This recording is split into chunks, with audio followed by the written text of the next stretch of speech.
Bonjour les enfants, je suis très ravie de vous retrouver encore une fois dans une nouvelle vidéo. Aujourd'hui, nous allons faire une séance de résolution de problèmes. Bien, je vous rappelle qu'un problème est une petite histoire qui se termine par une question à laquelle tu dois répondre en t'aidant des informations qui ont été données dans l'histoire.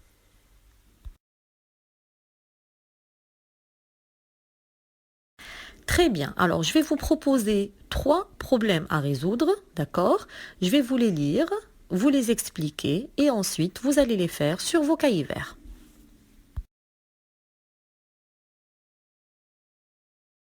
Premier problème. 75 enfants ont commencé la grande course de l'école, mais 7 ont abandonné. Combien d'enfants ont fini la course? Je relis. 75 enfants ont commencé la grande course de l'école, mais 7 ont abandonné.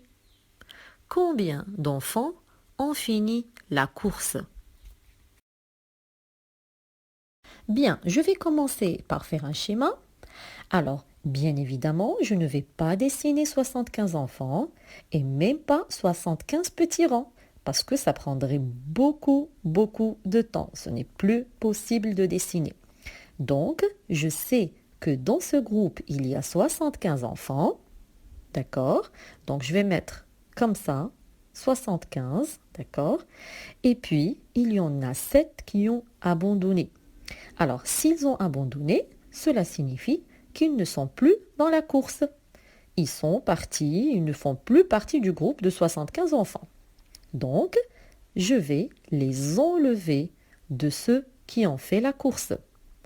Alors, 75, je vais faire sortir un du groupe, donc je serai à 74. Je ferai sortir un deuxième et je serai à 73. Et ainsi de suite. Je peux aussi dessiner 75 en dizaines et unités, comme ceci, et puis enlever 7.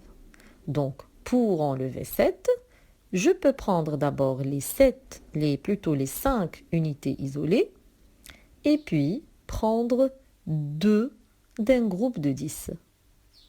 Et voilà.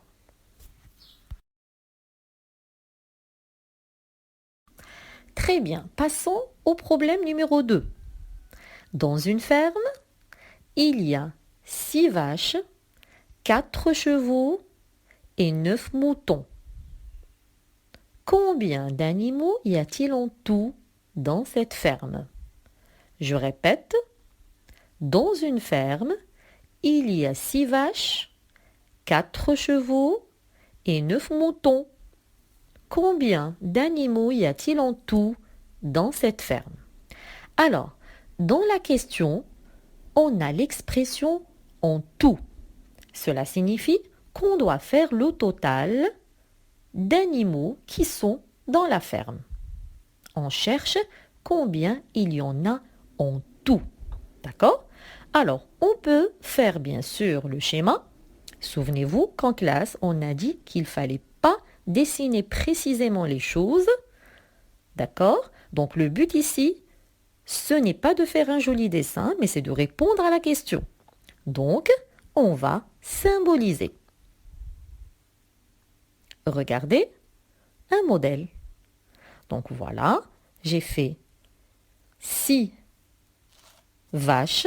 Je les ai symbolisées en petits carrés. Ensuite, j'ai choisi des triangles pour les chevaux, 4 chevaux, et puis 9 moutons. Et voilà, je les ai fait sous forme de petits ronds. Très bien. Donc ça, c'est un modèle de schéma. Bien, alors quand on cherche le tout, quelle est l'opération qu'on fait? Alors, vous allez réfléchir et puis vous allez faire ça tout à l'heure sur vos cahiers.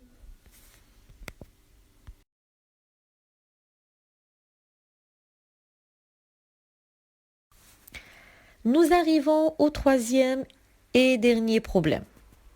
Je vous lis le problème. Il y a 26 fraises dans un panier. Maman, on utilise une dizaine pour décorer une tarte. Combien y a-t-il de fraises maintenant dans le panier? Je répète. Il y a 26 fraises dans un panier. Maman, on utilise une dizaine pour décorer une tarte. Combien y a-t-il maintenant de fraises dans le panier? Très bien. Donc, nous allons faire le schéma.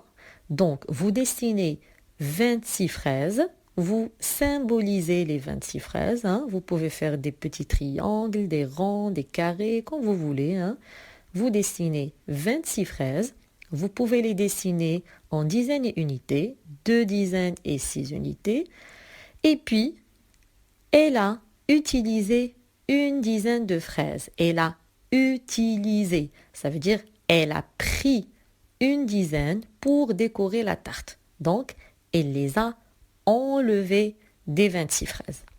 Donc, qu'est-ce qu'on doit faire et quelle est l'opération qu'il faut faire pour répondre à la question?